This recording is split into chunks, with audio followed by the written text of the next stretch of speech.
গো মালতী, এটা কি পরেছো? এই বয়সে জিন্স টপ? লোকে তো এরপর তোমাকে ছেলের মা না ভেবে ছেলের গার্লফ্রেন্ড ভাববে গো। এরকম করে কেন বলছো দিদি? যে যেটা পরতে কমফোর্টেবল সে তো সেটাই পরবে।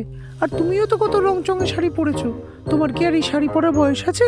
আমলো যা, পাড়ার কুচুটে কাকিমাদের মতো কেন করছো রেনুকা? ও দিদি, কড়াইশুটিগুলো একটু ছাড়িয়ে দাও তো। মালতীকে বলো না বাছা, আমি কালকেই ম্যানিকিউর করিয়েছি। মালতী তো মাংসটা বসাচ্ছে, তুমি একটু এটা করে দাও। না গো বাছা, আমি ওসব পারবো না। এই মালতী, শুনেছো চ্যাটার্জিদের বৌমা প্রেগনেন্ট?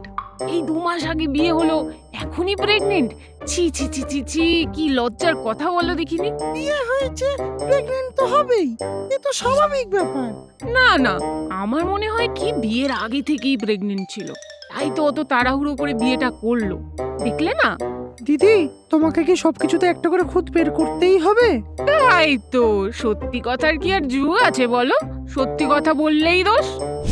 কি গো রেনুকা, এই গলারটা কিনলে? সোনার বুঝি?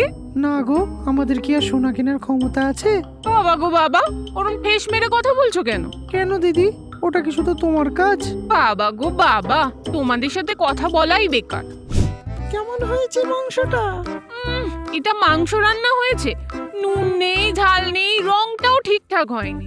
মালতী, তুমি বরং আমার বাড়িতে একদিন এসো, মাংস রান্না কেমন করে করে শিখে যেও। মা তুমি চুপ করবে প্লিজ, সব সময় ভাল লাগে না। না গো মালতী কাকিমা, মায়ের কথা বাদ দাও, মাংসটা চমৎকার হয়েছে। এ কি গো, পাতে শেষে একটা মিষ্টিও দেবে না? মিষ্টি তো মেনুতে ছিল না দিদি, মেনু বানানোর সময় তো সবাই ছিল। তা অত শত জানি না বাবু, পাতে শেষে এক টুকরো মিষ্টিও জুটলো না? এই তোমার লিডারগিরির ছিরি। শোনো বাছা, ওসব লিডার টিডারে আমাকেই মানায়, বুঝলে? হাহ। মৌলজা পাড়ার কুচুটের অত সাথে জানি না বাপু, পাতি শিপে কেমন হয়েছে মাংসটা? আমি কালকে ম্যানিকিউর করিয়েছি। কি লজ্জার কথা বলো দেখিনি। কি চলে যাই দাঁড়া।